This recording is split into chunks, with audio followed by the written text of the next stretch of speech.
We're going to start off with old school jazz in this section, old school jazz singers. So this is not bebop. There's not any kind of modern stuff or postmodern or post toasties or whatever they have now. This is the old school. When you're going to learn about jazz, start at the beginning, you know? Now I'm teaching through films. And so the talking films only go back to 29, 27, actually 23 they exist, and we'll have some. But it's from, it's great to see these artists in their prime doing their stuff. Ethel Waters was really the first black singer to get really popular in the 1920s. That got her into the movie On with the Show, 1929.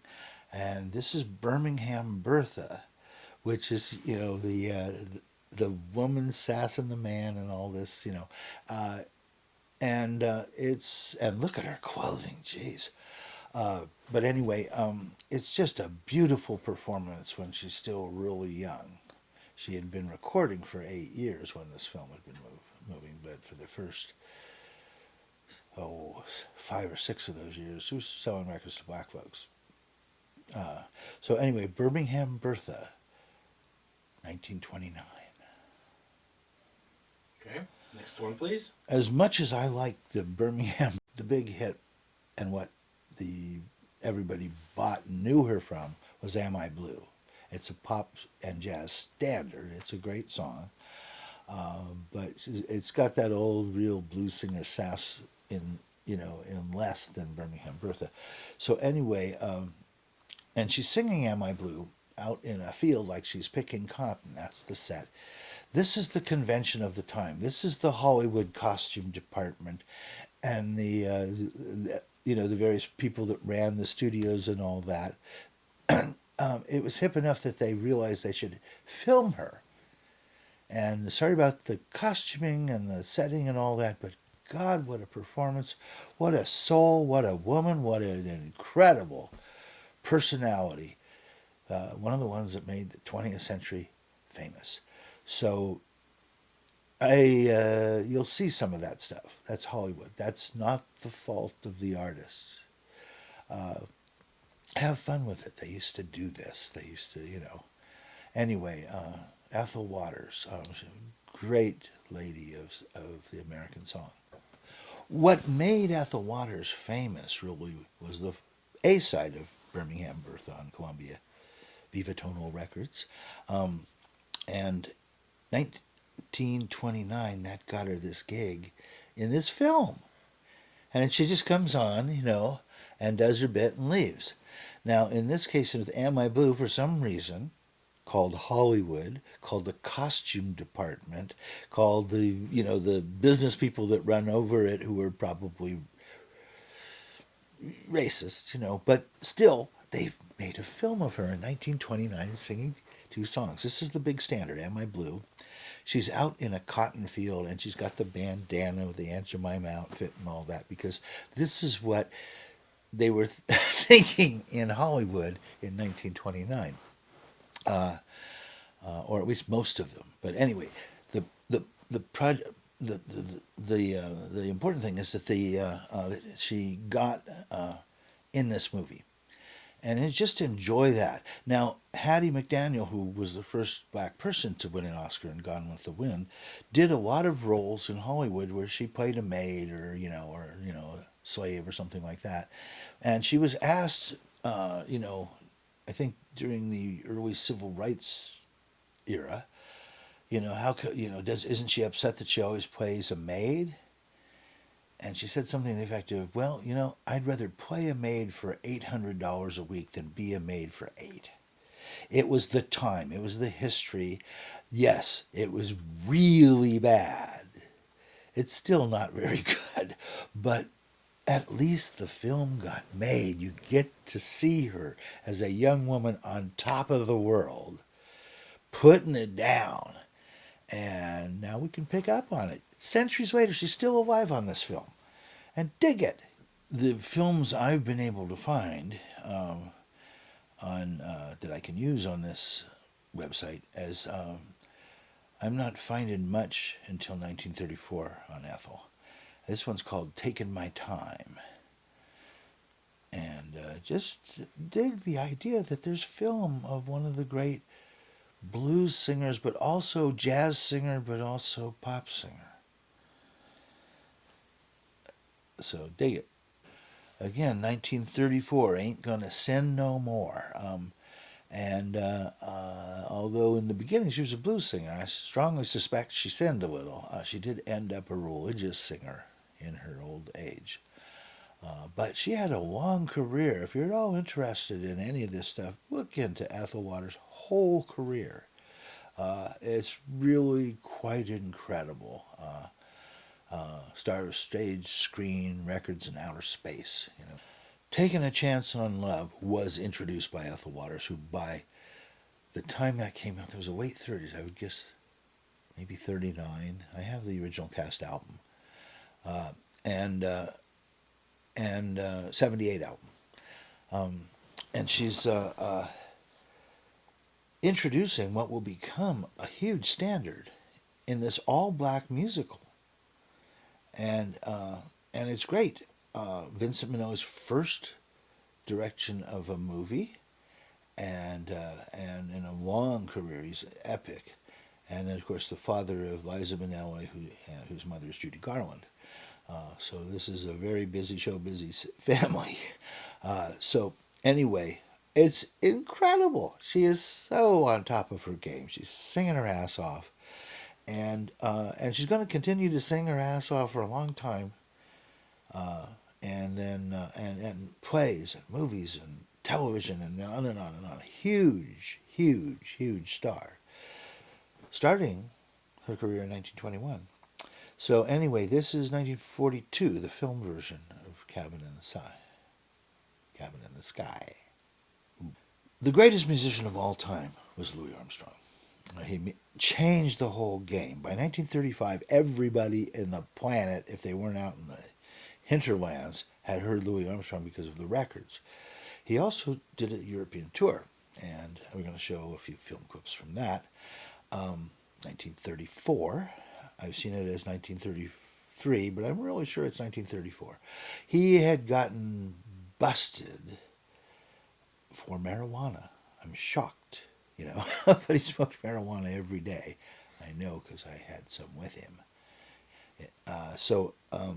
Anyway, he got busted, and then there was problems with his management and organized crime and shit like that. He had to get out of Dodge, so he went and did a tour of duty over in Europe, and they dug it. Oh God, they dug it. And when you show the clips of the audience, this is in Denmark, they're all in like evening dress. It's like Fred Astaire, a bunch of penguins up there in the audience, But Louis is cutting it up. I wish we had films of the Hot Five and the Hot Seven and stuff like that. We'll get to some early Louis films, but dig this one. This is just unbelievable, and it's not even his band. So this is a shadow of what he could do, and what he could do. Whew, boy, he changed the whole game. The whole game. The beginning of the swing and the groove. The idea of having a groove, other than maybe the ragtime, but that's so close to a march. The left hand is a march. So this is a whole change of the game. Singing, playing. Louis was the first guy to play a solo all the way through the song instead of taking a break. The early New Orleans, the early New Orleans jazz is an ensemble, and you might take 2 measures or 4 measures of a solo, or with Louis with a duet with King Oliver or something. But Louis would solo over the whole song and then go back, especially live, and solo over it again, and then go back and solo it over it again. And people would come to the theaters and see this. Well, unfortunately, the records lasted a little over 3 minutes, so what we get is what we get. But it was by people who heard this back then. It was the most exciting thing anybody had ever heard in their lives. And here he goes on for the 300th chorus or something of some song, and he's still changing it every time and still kicking the groove. So dig this. Try to resist this. Okay, we're back to Hollywood again, and this is from the movie Pennies from Heaven, which is a Bing Crosby film, and it's one of his last great films before he becomes kind of cheesier, but still good as a pop singer.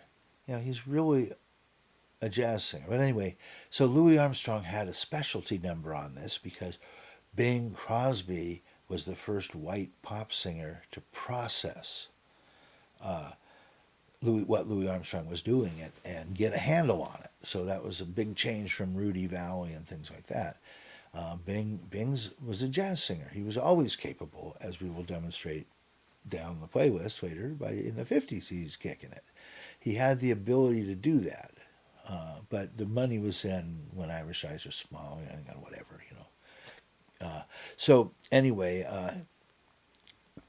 Louis got the specialty number, Skeletons in the Closet. Now, we all know that when black people see a ghost or something like that, their eyes open wide and all that. Well, this is the Hollywood take on it. You'll see it in the Little Rascals and all that stuff.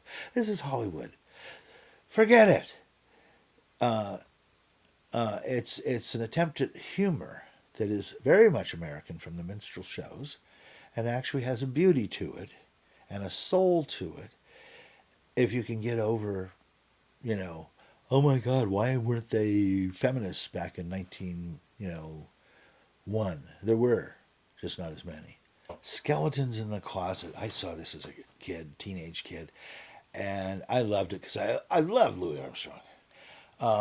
Anyways, it's again Hollywood with their idea of what black people do and all that, and they're scared of ghosts and their eyes get wide, and, all that. But anyway, Louis was an entertainer and a fabulous one. And that's good. Later in bebop, it became uncool to make people happy or enjoy themselves or dance.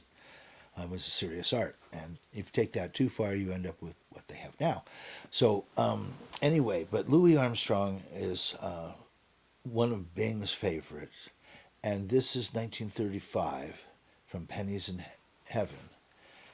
And again, it's just nice vintage Armstrong. When Louis Armstrong is bad, he's still good. The famous record of Louis Armstrong and Jack Teagarden is the Victor record from the late 40s. Old Rockin' Chairs Got Me, Hoagy Carmichael tune.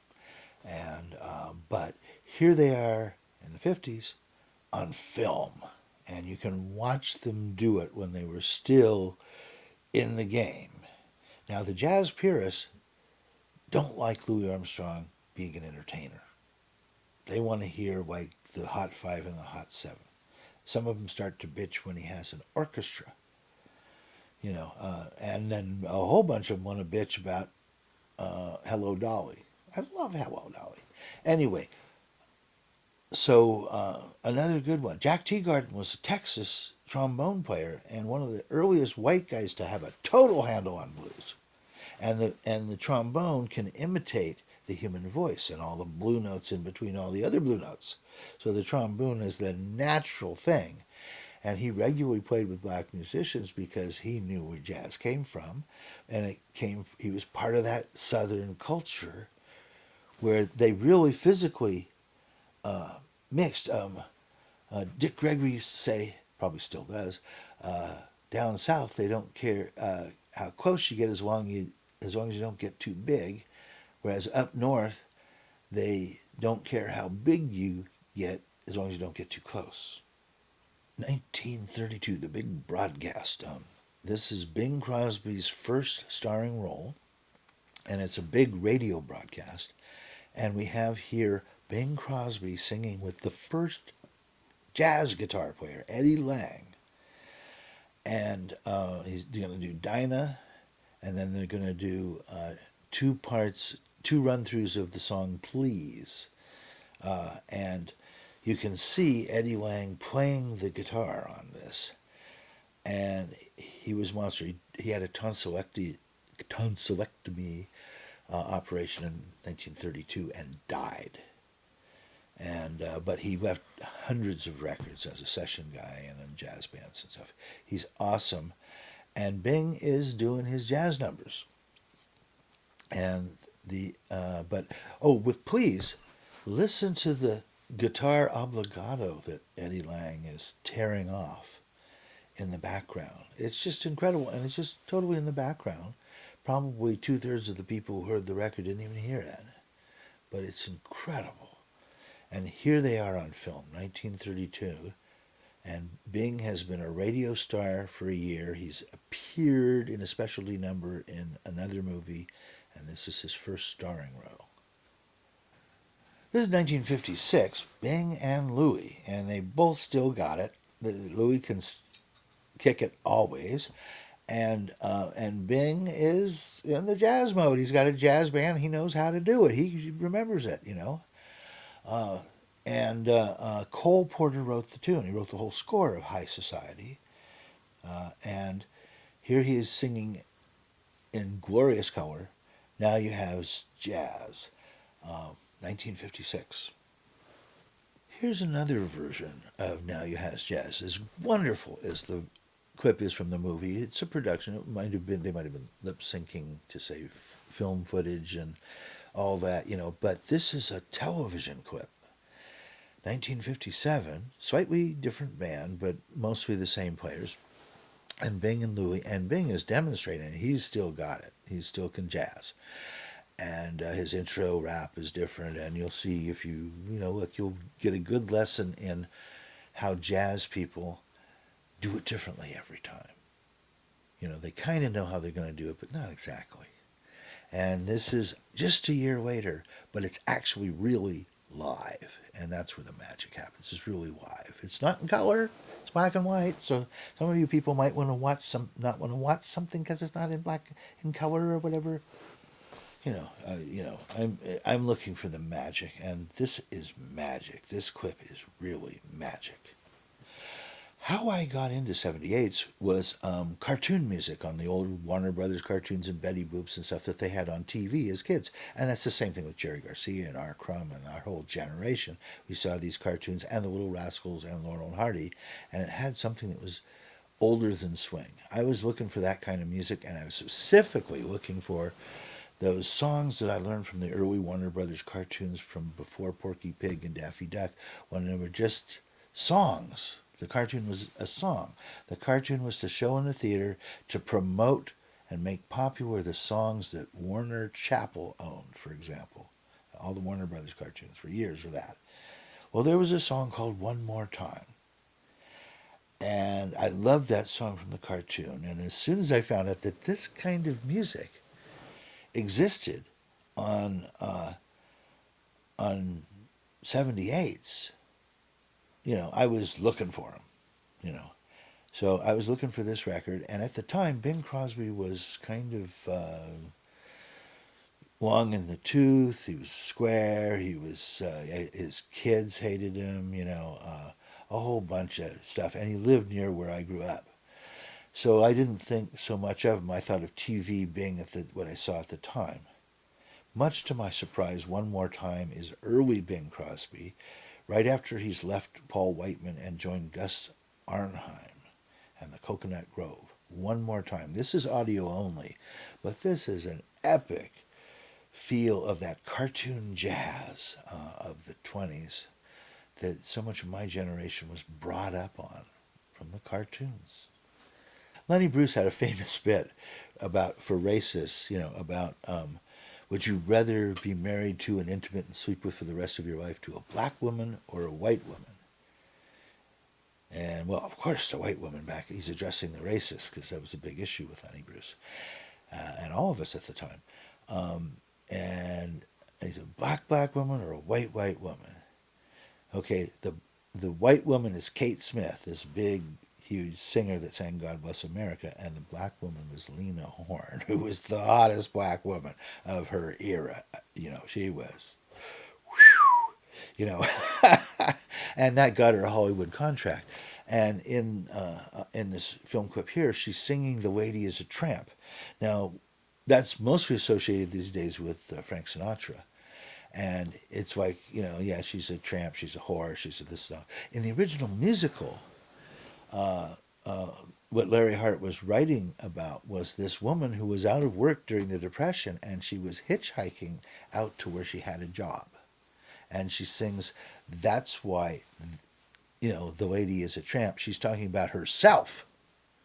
That's why I'm hitchhiking. That's why I don't have any money. That's why the lady is a tramp. It's not a put down. Lena Horne sings it the way it was meant to be sung, in the first person. And dig it. Check this out. Nat King Cole was a swing pianist who was then asked to sing, and then he had some little hits and then got some big hits, and then he became huge. But he had a kind of a cool timbre to his voice, and the story of Nature Boy is worth looking up. This guy was making the rounds of the publishing houses in New York in the 40s, and he was wearing a hair shirt, and he had sandals and long hair and a beard and all that, and he lived in a tree in Hollywood. And so anyway, the whole publishing industry was making fun of this guy, but Nat King Cole ran into him, heard the song Nature Boy, fell in love with it, put it out over the objections of his record company. It was a million-seller hit. And it's a standard, Nature Boy. It was an actual written by a hippie nature boy, a vegetarian, all the bits, but in the 40s. That's incredible. You got to look for the image. Maybe we'll dig it up, of the image of the album cover that he made in the 50s. Anyway, Eden Abez was the songwriter. Major magical moment in American popular music. And Nat King Cole, oh my God. Go ahead, let's do it. This is a very unusual Nat King Cole record because the drummer is a conga player. In fact, he was the conga player from Capitol Records, and he's all over everything that's conga and bongos and I don't know what all. It's almost always him. And anyway, but Calypso Blues is just Nat's voice singing with this drum. It's incredible. And it's Nat has heard calypso music and likes it. Why not? It's his soul brothers in the Caribbean. Of course, that's good stuff. So anyway, Calypso Blues became a hit, and it's really minimalism. It's basic. A voice and a drum is about as basic as you can get. You don't need a whole bunch of bells and whistles and tuba sections and I don't know what all to make music. And this is music. The muse is going to come and get you over this one. One of the most unique and wonderful flavors of music that there ever was, and a songwriter too, and a pianist, and a jazz kitty. He was a jazz kitty in the 20s when it meant something, and for a white guy. And he was in the Midwest jazz scene. He knew Bix Beiderbecke, and anyway, he wrote the song Stardust, which we're going to play later in the set. We're going to play two versions of it, but this is Hong Kong Blues, and I'm showing you film clips of these artists because I think this is important when you're learning about them, to see them, move and sing and all that. It's amazing. I've been chasing these music clips since 1964. And I know where the bodies are buried. I'm going to lay a whole bunch of on you in every kind of music. So anyway, here we have Hong Kong Blues. And of course, they will say something that's a dated word for black people unless you're the NAACP, which is part of your name. Anyway, but it's a brilliant song about what can happen to you when you go over to Hong Kong. Memphis in June is another Carmichael standard, and it's Memphis was already on the map well before Elvis Presley. It's right on the river, and it's it has always had a music scene from the get-go. So it's Hoagie, being a jazz cat, had to write a song about Memphis. Check it out. Again, Hoagy Carmichael, and he's with Lauren Bacall, who was, well, you have to see her first movie appearance with Humphrey Bogart, but she was amazing. Anyway, and so Hoagie's in the movie as kind of a character actor, but he gets to film doing the music, which is ideal because Hoagy Carmichael is one of the great flavors of American music. And anyway, Am I Blue, of course, was introduced by Ethel Waters. That if you saw the first part of the jazz vocals, you've already dug. But anyway, it's a standard. I first heard it from Nicky Nelson as a child. So anyway, let's dig into this one. And this is the Monkey Song. Now, the thing is not everything that these great songwriters write is on the level of Stardust or, Georgia on My Mind or something. Some of them are just novelty songs that they just wrote recently, and so that ends up in the movie. So this is the Monkey Song, and when Hoagy Carmichael is bad, he's still good. Stardust, and this is audio only. We're going to play two versions of Stardust. The first one is the Decca version, which is recorded in the early 40s. That was his most famous song. And he, did a fine version in the 40s. I wish there was a film clip of him doing this, but I've never seen one, and I don't know that one exists. They didn't systematically say, hey, this guy's important, let's do his important material. That didn't happen. But anyway, we're grateful for what we have. So this is an audio-only treat. Stardust by Hoagy Carmichael. Okay, that was the Stardust that we know. Originally, the Stardust was a jazz piece, and it was a fast instrumental. 1927 on Jeanette Electrobeam Records. For those of you who may know about 78, that's a big deal.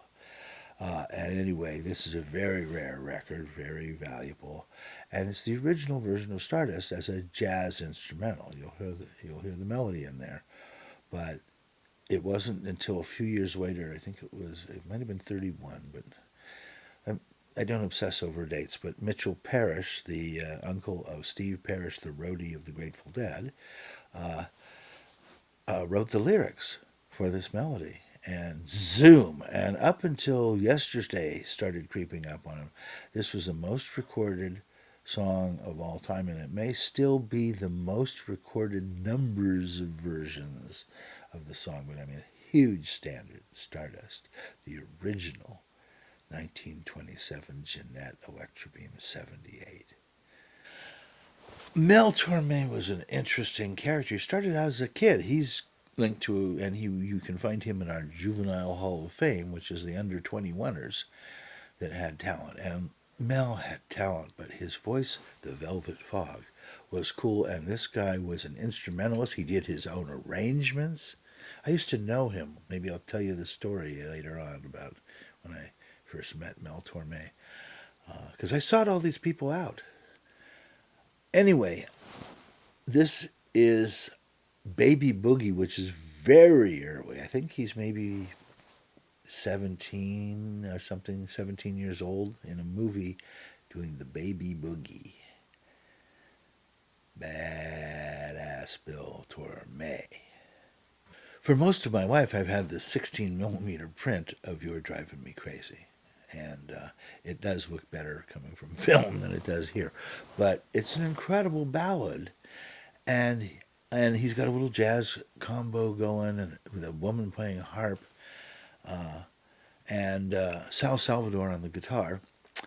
Anyway, You're Driving Me Crazy is a standard, and he nails it. The Velvet Fog, when the Velvet Fog was new, 1947.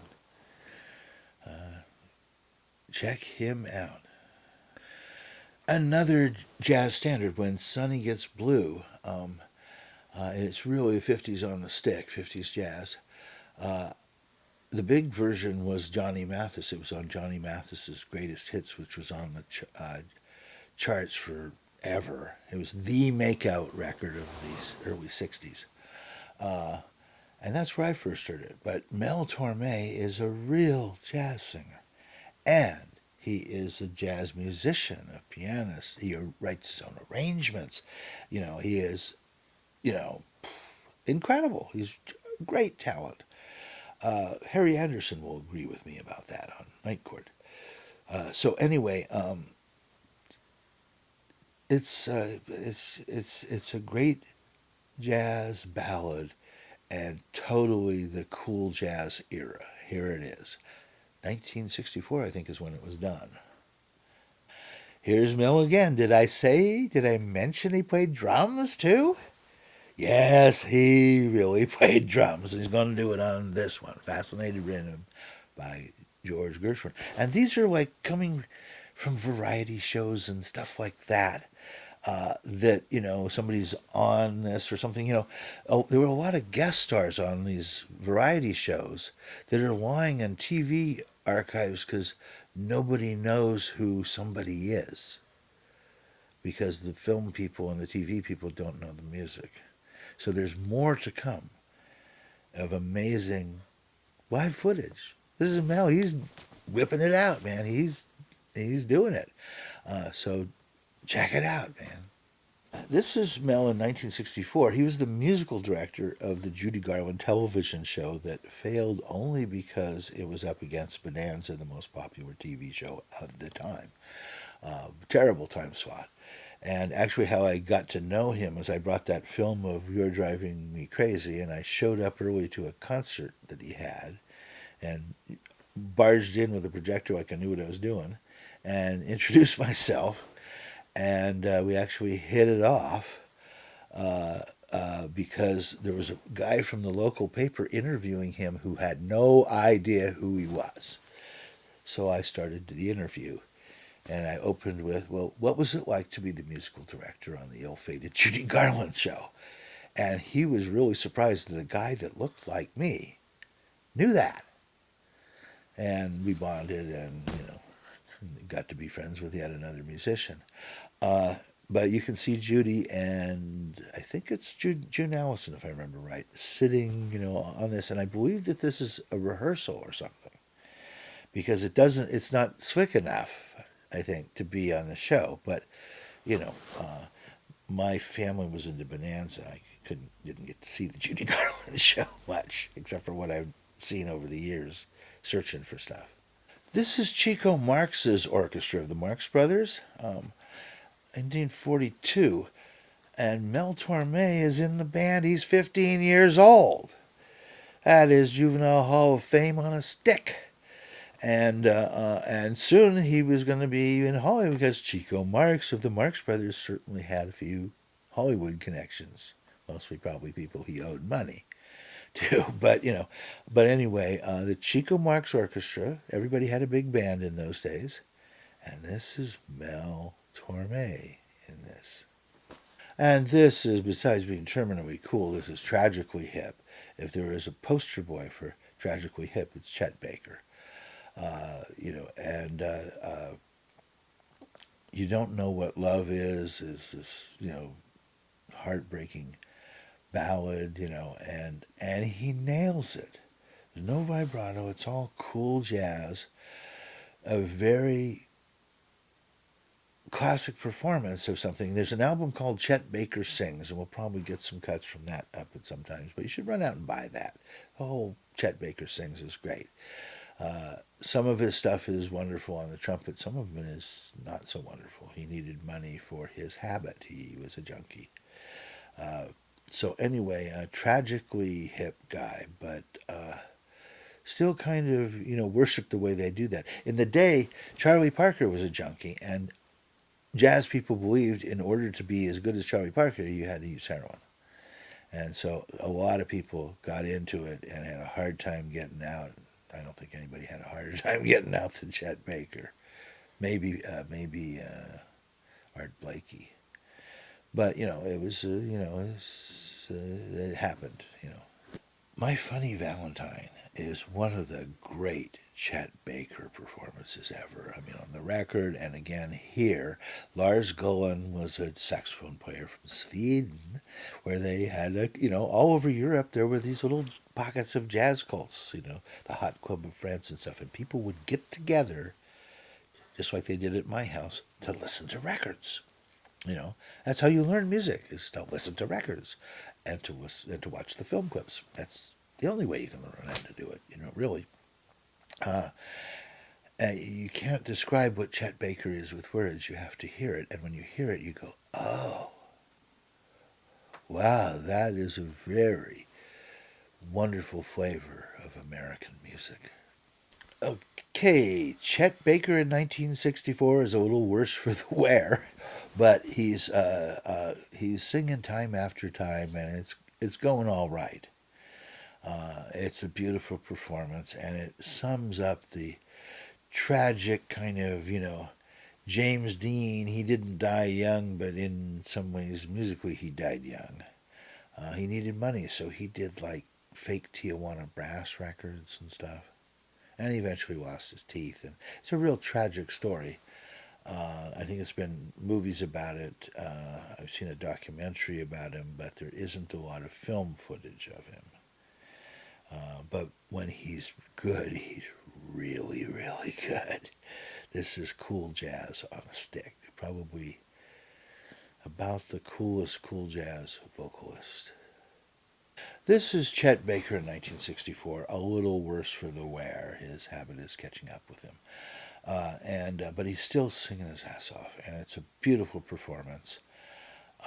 And it's cool jazz. I mean, it's really cool jazz.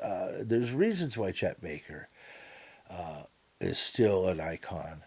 Not just his good looks when he had them.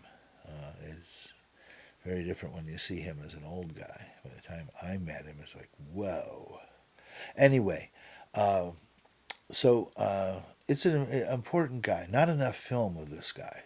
Not enough. There's more of him playing the trumpet and more stuff later, but this is when people still go down to the store looking for Chet Baker albums. 1964, the Beatles would kill this off.